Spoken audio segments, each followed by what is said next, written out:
പാലക്കാട് എം.എൽ.എയും കോൺഗ്രസ് നേതാവുമായ രാഹുൽ മാങ്കൂട്ടത്തിനെതിരായ സ്ത്രീവിരുദ്ധ പെരുമാറ്റ ആരോപണങ്ങൾ കോൺഗ്രസ് പാർട്ടിയെ വലിയ പ്രതിസന്ധിയിലാക്കിയിരിക്കുകയാണ്.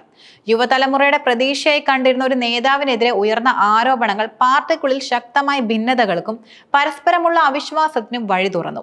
ഒരു വിഭാഗം നേതാക്കൾ രാഹുലിന്റെ രാജി ആവശ്യപ്പെട്ട് രംഗത്ത് വരുമ്പോൾ മറുവിഭാഗം അദ്ദേഹത്തെ ന്യായീകരിക്കാൻ ശ്രമിക്കുന്നതും പാർട്ടിയുടെ പ്രതിച്ഛായയ്ക്ക് വലിയ കോട്ടം വരുത്തിയിരിക്കുകയാണ്. ഈ വിഷയത്തിൽ സമൂഹ മാധ്യമങ്ങളിൽ വന്ന ചില കുറിപ്പുകൾ ഈ പ്രശ്നത്തിന്റെ ആഴവും സങ്കീർണതയും വെളിപ്പെടുത്തുന്നു. അഡ്വക്കേറ്റ് ശ്രീജിത്ത് പെരുമനയുടെ ഫേസ്ബുക്ക് പോസ്റ്റും ഇതിന് ഉദാഹരണമാണ്. തന്റെ ഈ ഫേസ്ബുക്ക് പോസ്റ്റിലൂടെ അദ്ദേഹം തന്റെ നിലപാട് വ്യക്തമാക്കി.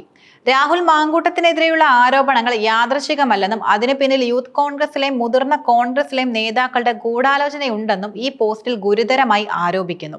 രാഹുലിന്റെ രാഷ്ട്രീയ വളർച്ചയിൽ അസൂയ പൂണ്ട ചില വ്യക്തികളാണ് ഈ ആരോപണങ്ങൾ മനഃപൂർവ്വം ഉയർത്തിക്കൊണ്ട് വന്നതെന്നാണ് ഈ കുറിപ്പ് സൂചിപ്പിക്കുന്നത്. ഈ ആരോപണങ്ങൾക്ക് ആക്കം കൂട്ടുന്ന ചില സംഭവങ്ങളും പോസ്റ്റിൽ പറയുന്നുണ്ട്.